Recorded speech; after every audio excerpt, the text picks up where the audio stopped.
Hello and welcome to another Get Good at Business highlight. I am your host and business coach, Taylor Proctor, here to help you get good at business so you can get back into the heart of why you got into business in the first place.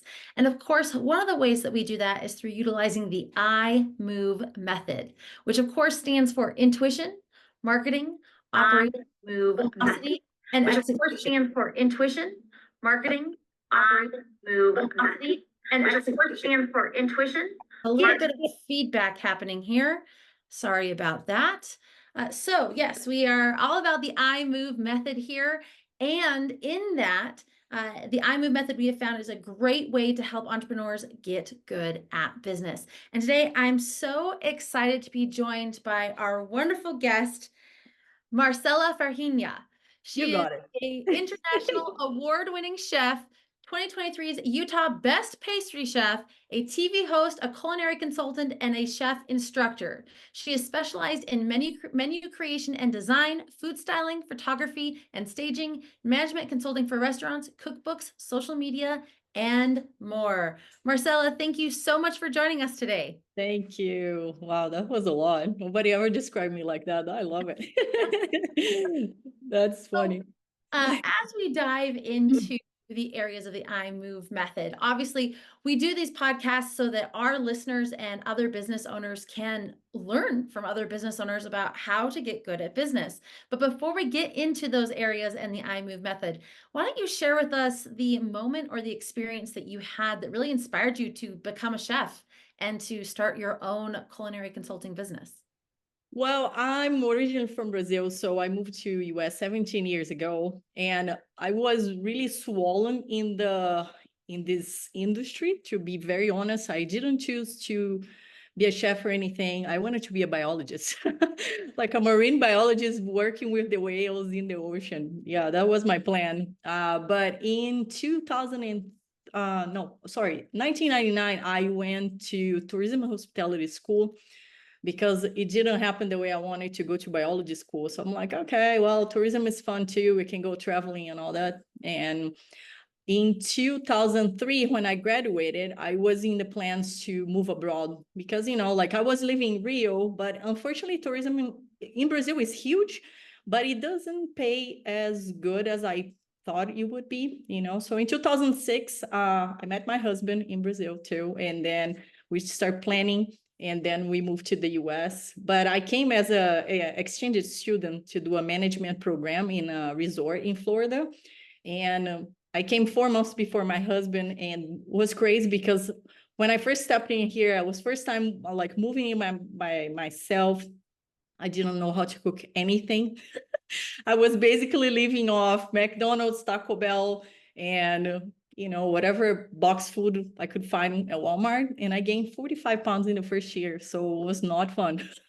And I'm 5'3". I'm super small, like 45 pounds over. I'm like, well, this is not going well. So I was doing this management program in the resort, and my days off, I asked the chef there, it's like, hey, can I come in like to the kitchen, my days off? I just need to learn something to eat like at home. Because I'm starving, not because I don't have money to buy food. It's just because I don't know what to do. Wow.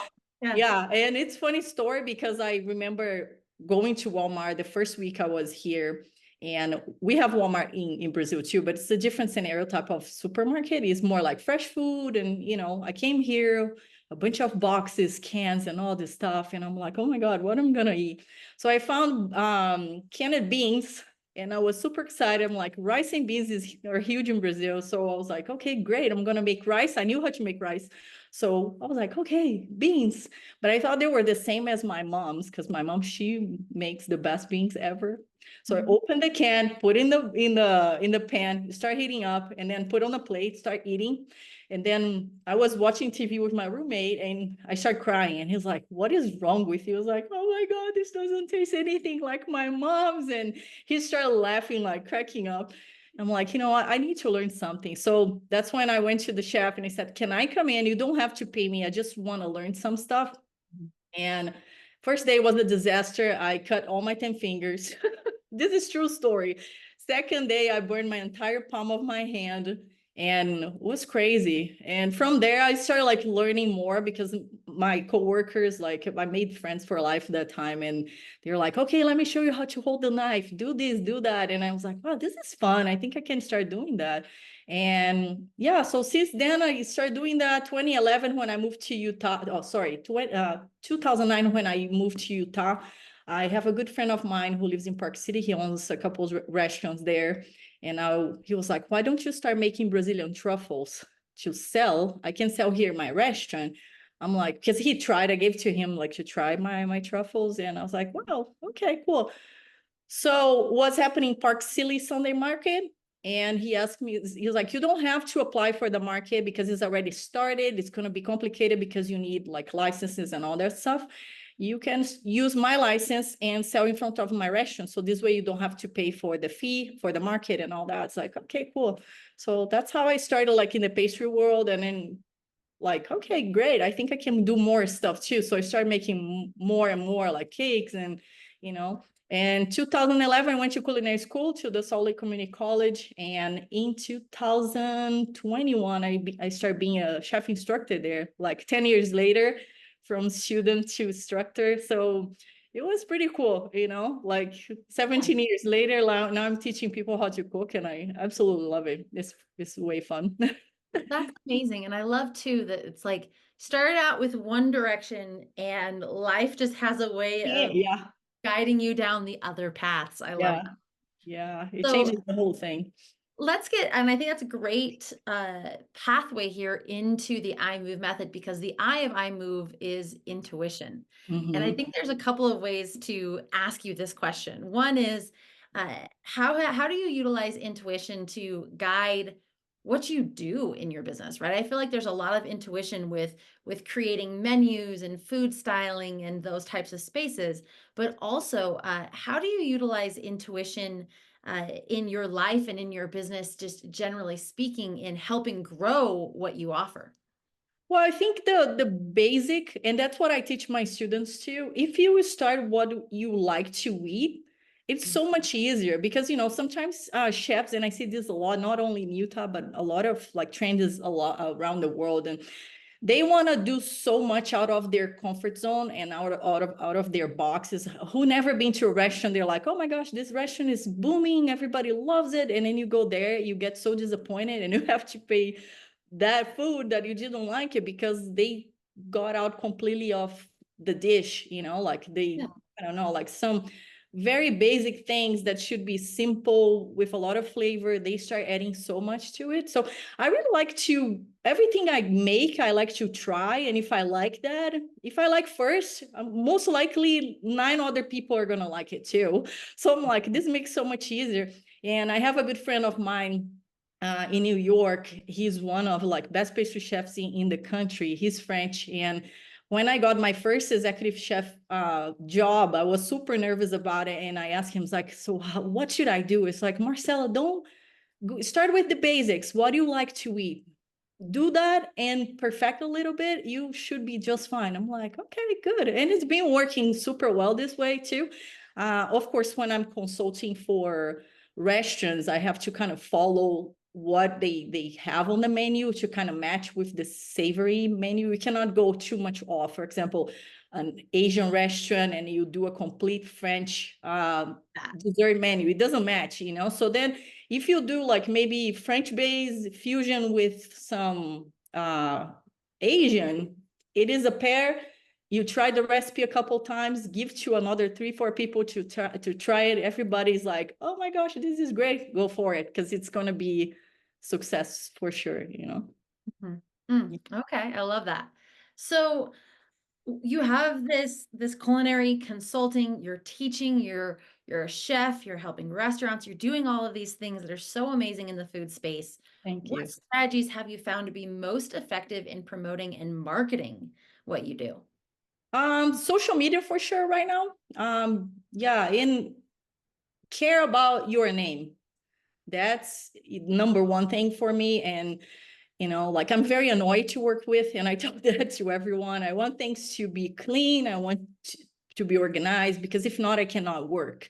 And if you do a good job, that owner is going to tell another person, and it goes everywhere, you know, any industry pretty much like this. If you are honest to your work, if you have like integrity, what you do, people are going to see that because they know you care. And I care a lot sometimes, like more than I should. I take as like, okay, this is my space here. Let me do my best to make it work, because I always think on the owner side, because I've been a restaurant owner before and I know how hard it is. And of course, on the client side too, because I mean, when, especially nowadays, especially now, like people are not spending that much money to go out to eat. When they go out to eat, they expect the food to be good. You don't want to pay for like, I don't know, $30 a dish or a $17 dessert that comes out of the freezer, right? Yeah. And you want everything to be like, wow, even though sometimes people are not super thrilled, they're going to be like, well, I don't think this is my style of dish, but it's good. And I can refer to another person, you know? So I think like the mouth to mouth is still really big. One owner to another, they're going to refer. And this happens so much the past few years here, which is great. But again, social media is something that I've been investing more and more to be present online, and I think works really great too. Yeah, beautiful. Yeah. So there's a lot of moving parts, and I know that there's probably a lot of operational processes that are happening in the kitchen. What are some of the key operational processes that you've implemented to support your work?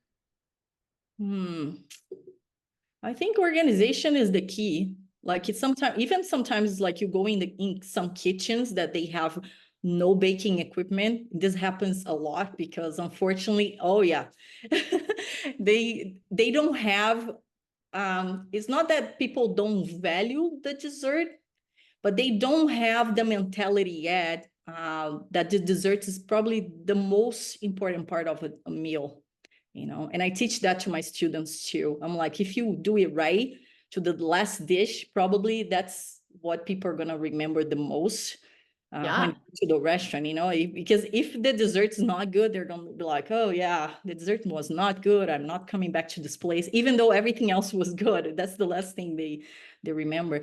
So I think organization and trying to work with what you have, it's super important, because a lot of the times too, the owners, they don't have the budget to invest in a lot of equipment, and you know, ingredients super expensive. And honestly, I don't think you need to go super crazy on anything. Like I said, do it simple, do it right, and it's going to be success, not trying to put too much on it, you know. So I think that would be the best thing to work moving forward on that, you know. Yeah.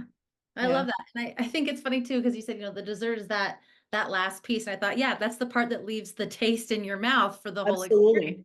Yeah. Yeah. Yeah. And people don't understand that.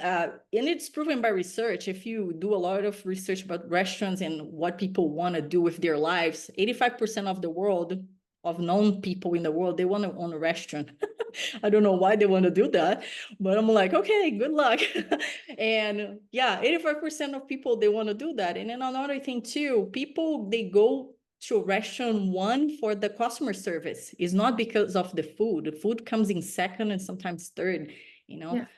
And they want to feel welcome. They want to feel like they matter. I'm like, okay, I'm coming here to spend my money. I want to be treated well. It's not going to be like, oh yeah, I want to come here because I want to be the best food. No, I want to be treated well, because you don't want to go to somebody's house and be treated bad. You're probably never going to come back there, you know. So that's how it is. Yeah. So let's move to the V of the I move method, which is all about velocity. So Mhm. what strategies have you found most helpful, or do you use to maintain that velocity and also to adapt to those changing trends in the culinary consulting space? Always follow your intuition too, like research, learn.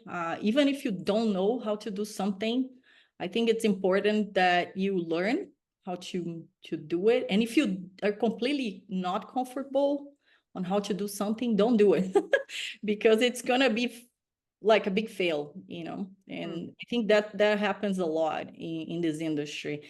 And also to be prepared. For example, if you're doing service, you know that you have 200 people that night, you cannot start prepping anything like like 2 hours before, you know, like start a day ahead. You be successful on that. And I think for everything, it's not only like service in a restaurant, but for everything in life, if you start a little bit earlier, researching, learning, you're gonna be fine, like moving that direction, you know. Yeah. Yeah. I like Yeah. And I love that you cite back to following the intuition too, because that is such a crucial part of, I mean, I've seen it with business owners of all types where it's like running into a brick wall and then they start to follow their intuition and are led in a different way. And all of a sudden everything just takes off. So I love that Yeah. you met. Yeah. So let's take things home with the iMove method with our E, which is all about execution. So what exciting projects or initiatives are you currently executing on, focusing on? I'm creating a menu for the Italian restaurant that I'm working on right now.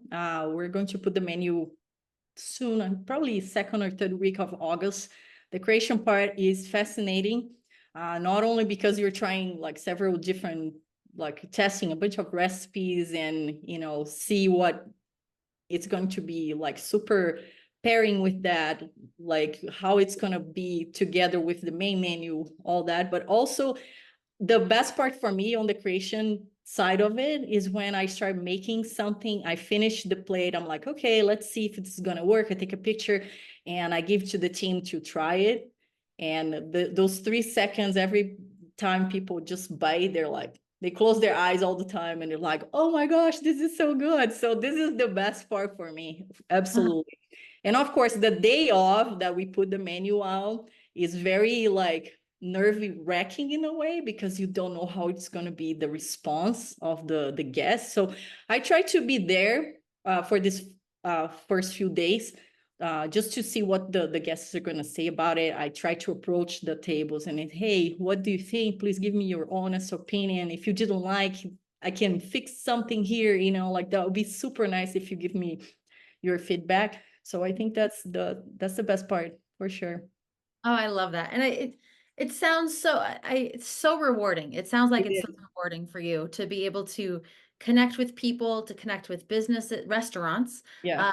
and help them create that incredible experience for their customers and that those sweet desserts, that great experience, those incredible menus. Ah, that sounds incredible. Yeah, I tell people like I'm in the business of food, but I make friends most of the time. Like I have a funny story. In December, I had this family dining with us at the restaurant, and I was testing the current menu. This was a little bit like I think it was December 27th, something like that. So we have a table that we call chef's table. It's pretty much like inside the kitchen, super nice.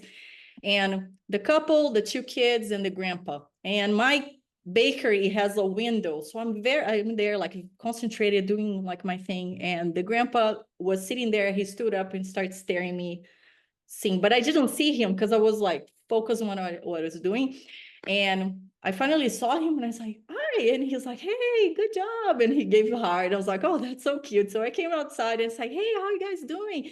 They're like, oh, super good. First time we're coming here. And then we start chatting. And I was like, okay, do you guys eat sweets? Are you allergic to anything? They're like, no, we eat everything. I was like, okay, I'm testing a menu right now. I'm going to put it out like pretty soon. Even my boss, he didn't try this yet. Would you guys like to try some of the things I'm making right now? They're like, oh my gosh, absolutely. So I gave to them. We were talking for almost 2 hours. I had a great time with them. Moving forward, past month, the two daughters, they're twins. So they graduated high school. They're going to Colorado State. And they came for the graduation party with another 18 friends. And they saw me, I was like, Marcela gave me a hug. And I'm like, oh my gosh, so nice to see you guys. So a weekend later, they give me a call. I was like, hey, we're going to throw a party here for the girls. Do you want to come in? They would love you to come in. I'm like, oh yeah, absolutely. So I brought them some Brazilian truffles because, you know, it's a celebration thing. And we're friends. And I was like, this is so nice. I mean, just because I gave sugar to people. You know? I was like, this is awesome. So yeah, it is. I tell this all the time. Like, I don't just cook food. I make friends with pretty much everyone. I give my food to them because I really love what I do. So I'm like, all right, if I like first, great. Okay, I'm gonna give to you because I'm sharing the love, you know. So it is so rewarding. I really like it. And I love that too for our entrepreneurs that are listening in any industry, right? Sharing that love, sharing that passion, building those relationships. It's a Yeah, way to build a rewarding business. absolutely. So, Absolutely. where can our audience learn more about you? So they can go online on Instagram. I'm very active there. Marcela Ferrinha Chef. I think you did already put the thread there. I try to post a lot there, not as much as I would like to, but every time I have a free time, I edit a video, I put it there. And here on Facebook as well, either my main page or the Sweet Brigadier. That's my dessert page. I'm not posting too much there, but Instagram for sure. Like anybody can text me there if they need any recipes, any tips. I'll be happy to share. Beautiful. And we have your website linked in the video description, which is thesweetbrigadier.com. So you can Yes. check out Marcela there as well. Well, thank you so much for joining us today, Thanks for so much, being Taylor. open and Appreciate candid about your business. And for those of you watching, stay tuned. We will have more Get Good at Business highlights coming for you in the future. But in the meantime, remember, you can get good at business. Thank you.